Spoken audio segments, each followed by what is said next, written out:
chicks are all close together. They've got the Coronado suite, and you're in the Fernando suite. I'm a mess. I must go to the beauty party. You run before they close. Grand opening.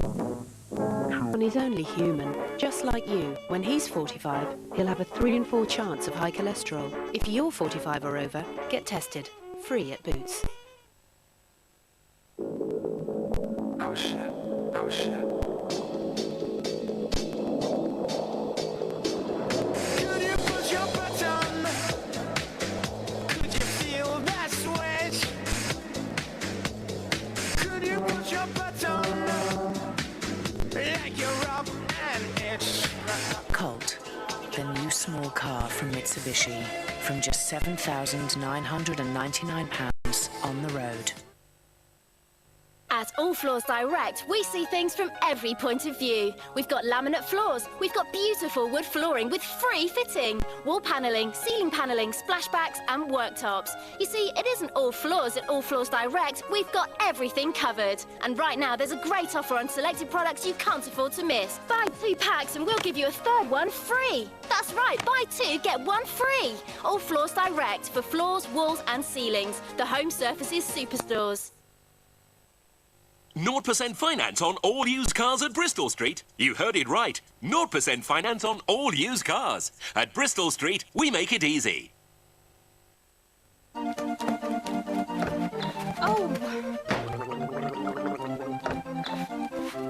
Is this your bathroom in the morning?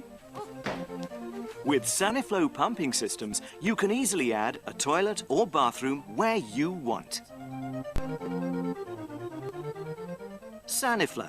Add a toilet or bathroom where you want. Call 0800 072 8822.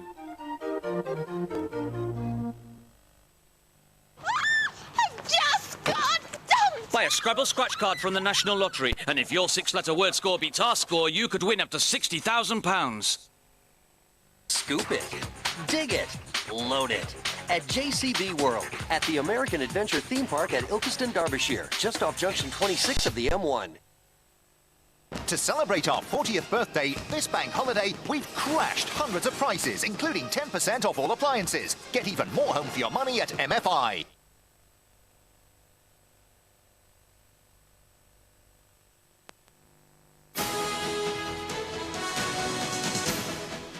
Welcome back. The mystery surrounding Sir Mark Thatcher's arrest in South Africa has deepened tonight. Police officers have claimed he was planning to leave the country just before his arrest on suspicion of involvement in a coup attempt. Here, a spokesman for Baroness Thatcher said that she's obviously distressed at her son's arrest, but very confident he'll be cleared. Mark Webster reports. Behind the gates of their luxurious Cape Town home, not a sign of the Thatchers today. The key question remained, was he preparing to sell up and skip the country when he was arrested? The South African police say yes. His house, which is worth about 22 million rands, is on sale. Secondly, his 4 cars, luxury vehicles, they're on sale. Thirdly, his wife and 2 kids, they're booked for Monday to go to the US. The man himself insisted that he will clear his name. As for the accusation that he'd sold 4 cars and was trying to sell his home before leaving South Africa, his spokesman says no. He didn't have any aeroplane tickets booking himself to go to America. The house isn't on the market. He hasn't sold 4 cars. He is planning to change the suburb that he lives in Cape Town, but that's all. In the past, he's certainly been extraordinarily accident-prone. Are you confident that he has no involvement whatsoever with this coup? Well, you say that. I mean, there's been lots of media stories about him being accident-prone. I'm not aware that anybody has ever proven any charge against him of any kind whatsoever. But he is very friendly with Simon Mann, the central figure in an alleged coup attempt to topple one of Africa's most brutal leaders. Along with this group of mercenaries, now being held prisoner in Zimbabwe, it's alleged Simon Mann was trying to take over the oil-rich country of Equatorial Guinea. He knows Simon Mann. He doesn't know Nick Dutoit. He doesn't know, I imagine, doesn't know any of the mercenaries who are in Zimbabwe. But that connection to Simon Mann is sufficient for an investigation to involve him in it.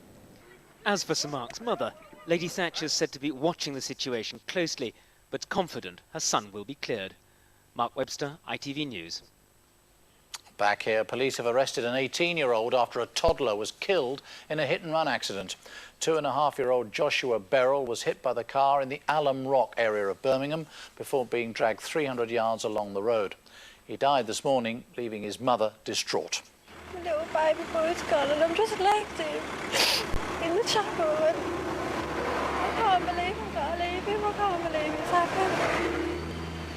So only little baby. The boy's 13-year-old aunt, who was also hit by the car, sustained a fractured leg in the accident. Now then, with all tonight's top stories from the Olympics and the latest football news, here's Felicity Barr.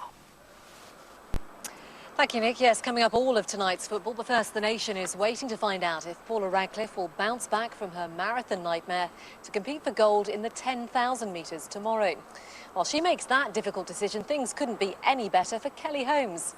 She's still on course for a middle-distance double gold after cruising into the final of the 1,500 metres. Here's Tim Hewitt.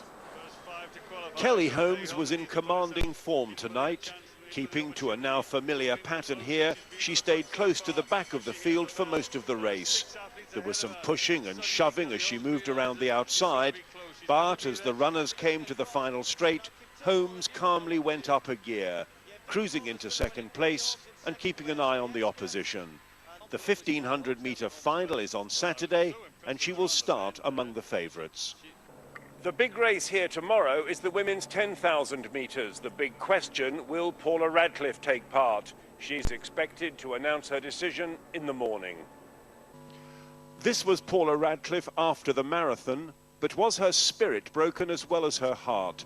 Could she run again in the Athens Olympics? I desperately want to get out there and try and redeem something from all the work I've put in and all the support I've had. Radcliffe is back in training, and many British athletes want to see her back on the track tomorrow. She needs the boost of confidence. I think that once she gets out there, she'll just do the impossible. But one-time world record holder David Bedford says, don't do it. The mistake is to believe that she can actually make it all right in a second here.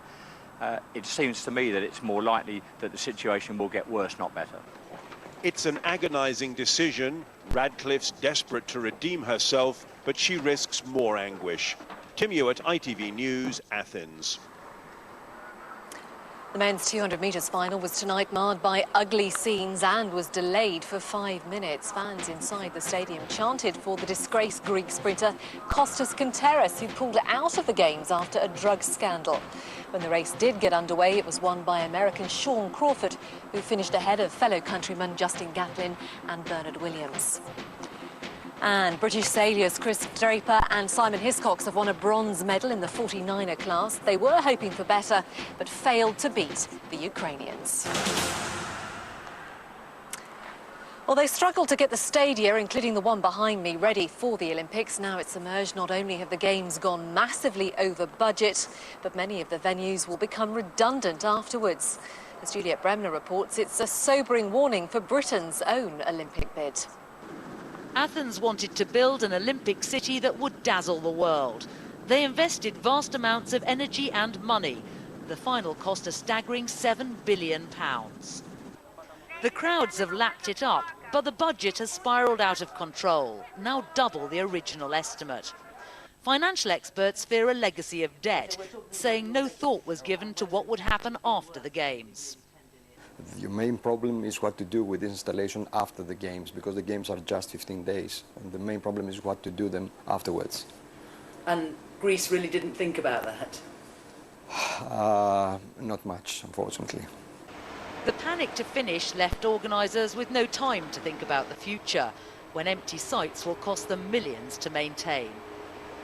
This is the handball centre, just one building in a complex that includes places for volleyball, beach volleyball and football. All essential for the Olympics, but surplus to requirement once they're over. Unless they can find buyers with imaginative plans, the Greeks could be left with dozens of millennium domes and a mountain of debt.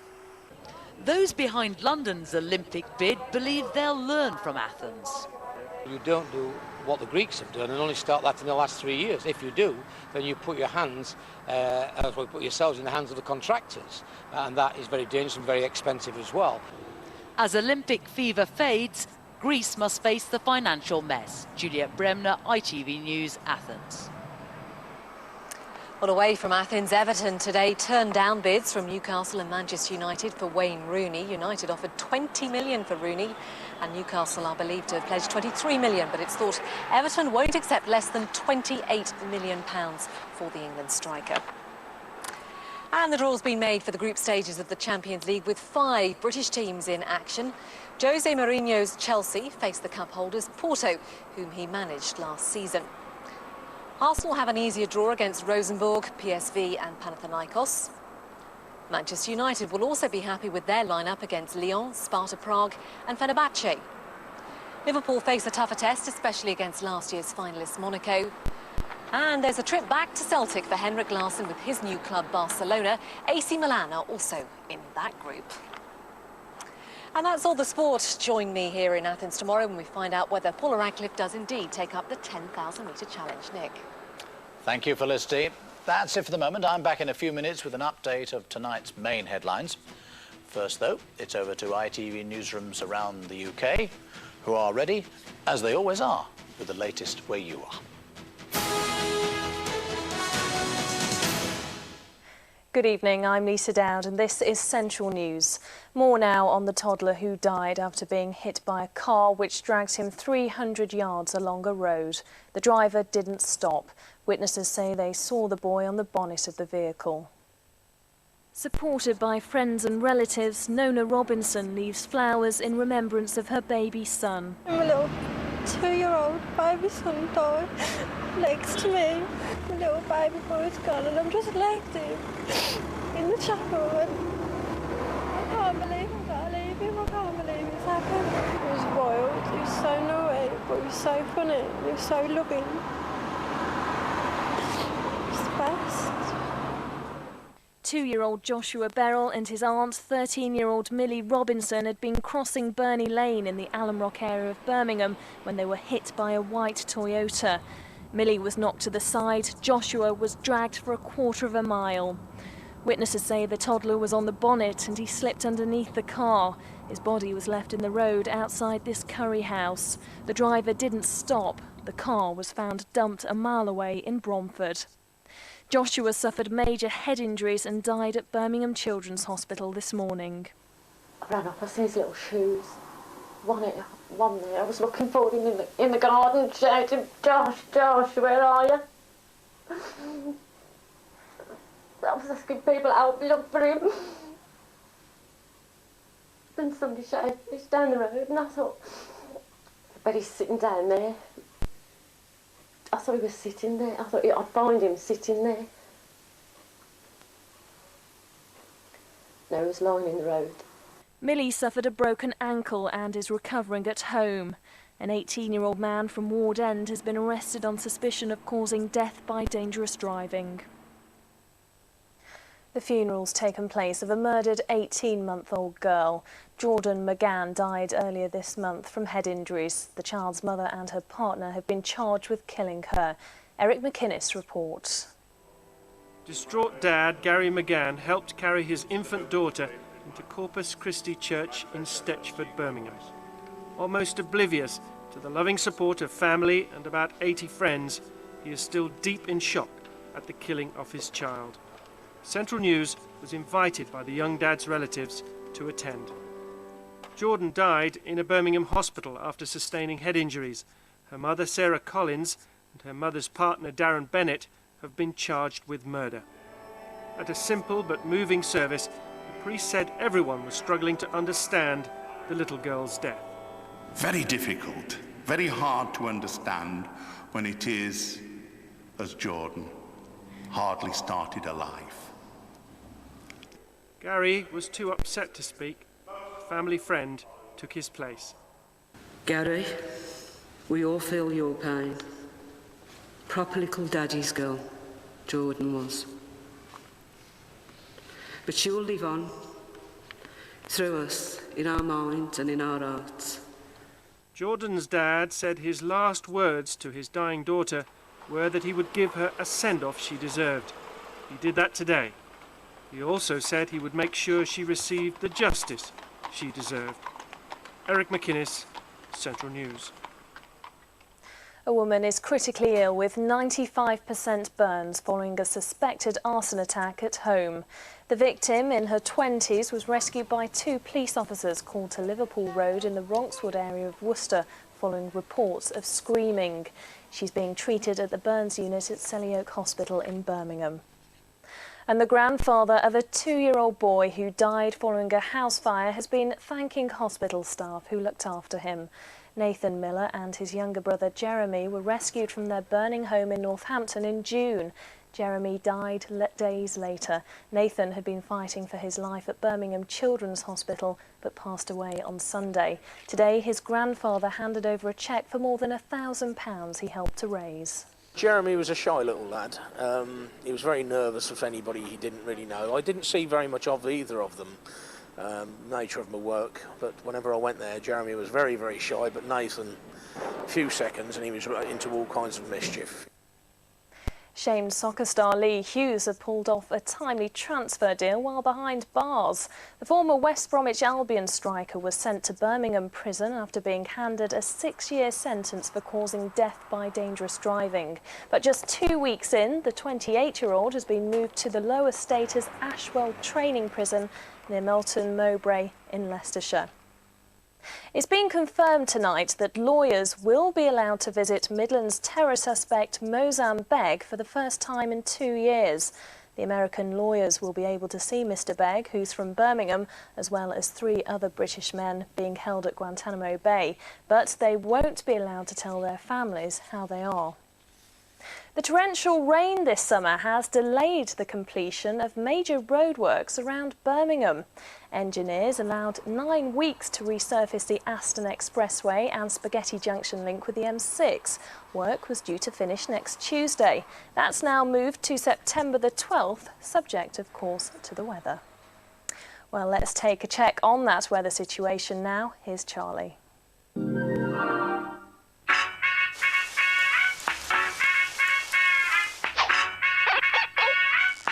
Central weather with BMIBaby.com. Hi there, some good news for you in just a tick. But before we get there, some busy weather, wet and windy weather moving in tonight to see all of us in the morning. So a grimy start to the day. And southern parts of the region could see that rain take a while to push south during the afternoon, but behind it drier and then brighter weather to finish off the day. And that brightening up continues. The weekend is not too bad. Isolated showers, but plenty of dry, sunny spells for Saturday and Sunday. A thicker band of cloud for Monday, but it should be mostly dry and 1 or 2 bright spells. But the real good news is high pressure moving back in to bring back a taste of summer to Tuesday and Wednesday. Nice to look forward to then, but wet and windy in the morning. Take care. Central weather with BMIBaby.com, the airline with tiny fares. That's all for now. Our next bulletin's at 6:30 tomorrow morning with Artie. Now, though, it's time to rejoin Nicholas Owen for the rest of the ITV News. Good night. Hello again. Tonight's main headlines. ITV News has uncovered fresh evidence that murder and rape are still being used as weapons of war by militiamen in Darfur, despite Sudanese government denials. Here, the radical Muslim cleric Abu Hamza is being questioned by the police over alleged terrorism offences in Britain. And police in South Africa have claimed that Sir Mark Thatcher was planning to leave the country just before he was arrested. Time for a look now at the stories making the front pages of tomorrow's newspapers. The Times headline is "Bloodshed on the March for Peace." It describes the scenes that confronted Grand Ayatollah Ali al-Sistani as he and thousands of his followers arrived to try to bring peace to Najaf. The Daily Express reports on what it calls the betrayal of Gurkha heroes. It says 400 Gurkhas who risked their lives fighting for Britain have been denied UK citizenship. Its picture is of the toddler Joshua Beryl, who died in that hit-and-run accident we reported earlier. And The Guardian reports a boardroom pay bonanza. It says directors' pay rose almost 13% last year, and the average wage for a chief executive is now almost £2 million. Its picture is of the Thames, which it says is poisoned and polluted. That's it. Next on the ITV News channel, as a new opinion poll puts President Bush ahead of John Kerry, is the negative campaigning starting to work. From the 10:13 News team and me, good night.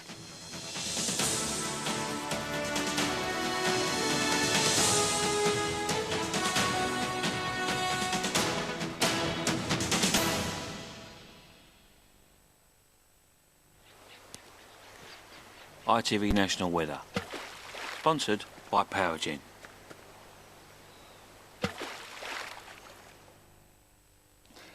Hello, good evening. Rain spreading south during tonight and tomorrow. Through most of today, the rain has been in the far north and west, but it is moving southeast now. It's going to cross northern England and Wales overnight tonight. It'll be down in towards the Midlands by the end of the night and into the south too, so a wet journey to work in the morning from the Midlands southwards. Not just wet, but windy too. There's brighter weather, though, following on behind. So by the end of tonight, the rain will have come down from the north into the south, so a very wet end to the night in the south. And that's how we'll start tomorrow. And that rain's going to move very, very slowly during the day tomorrow. It could be the end of the afternoon before it finally clears the south. It is brighter behind it, but very windy in the far north. Severe gales there. Top temperatures tomorrow, probably 20 in South Wales. Good night. Positive energy from Powergen. It's the show that puts the F in foul up. TV's Naughtiest Blunders continues in just a moment. Still ringing around for cheaper car insurance? Cut out the phone and buy online, where you could save up to £195. Visit esure.com now. At PC World now, a laptop sensation. A Toshiba with an Intel Pentium 4 processor for just $699. It's the Toshiba Satellite Laptop, and we've strictly limited stocks this bank holiday. All the strength and style you'd expect from Toshiba with an Intel Pentium 4 processor, 2.80 GHz. Massive power, sensational value. All for just $699. Don't miss it at PC World now.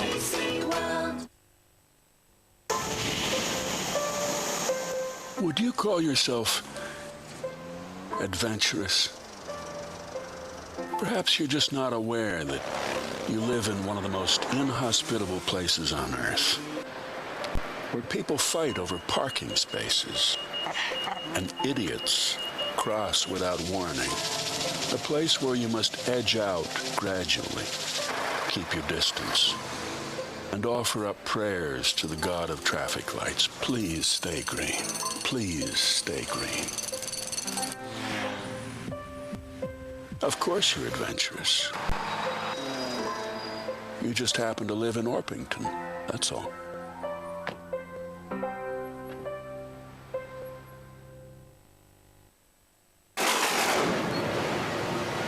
Now, the vampire bites back.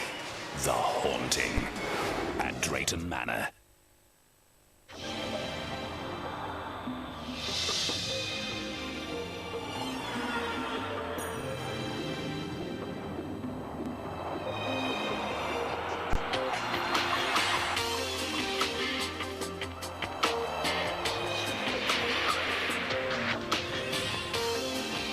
Sharing the passion. Panasonic, ideas for life. At Kwik Fit, thousands of Michelin, Pirelli, Continental and other famous brand tyres are down.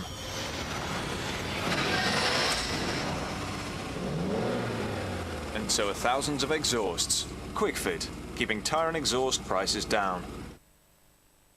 At Halford's, bank holiday specials store-wide, like $74.99 for this Sony CD player. That's half price, and we can fit it for you too. At Halford's now.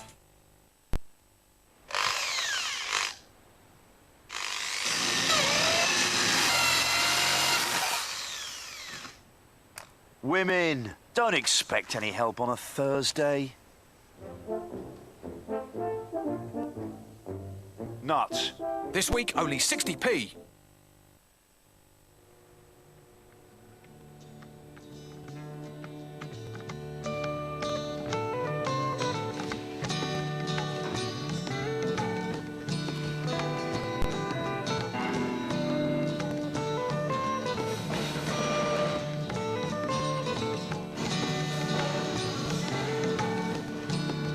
The new 3-in-1 phone book, now with classified listings, so it's the only one you need.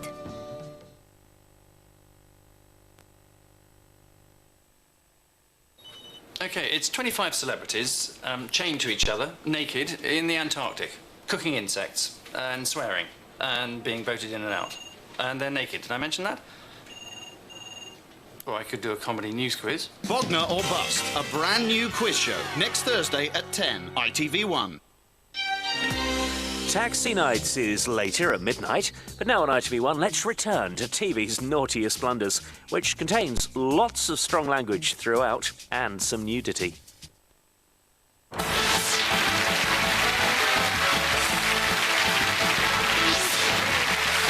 Welcome back to TV's Naughtiest Blunders 14, the show that's full to the rafters with all the best bungles, bloopers and botches. But they're not for the faint-hearted. We've left in all the good bits, which means they're totally uncensored. That's right, you get to see and hear it all. So if that fills you with dread, throw a blanket over the telly now. To start us off, here's a besuited Mr. Rick Mail.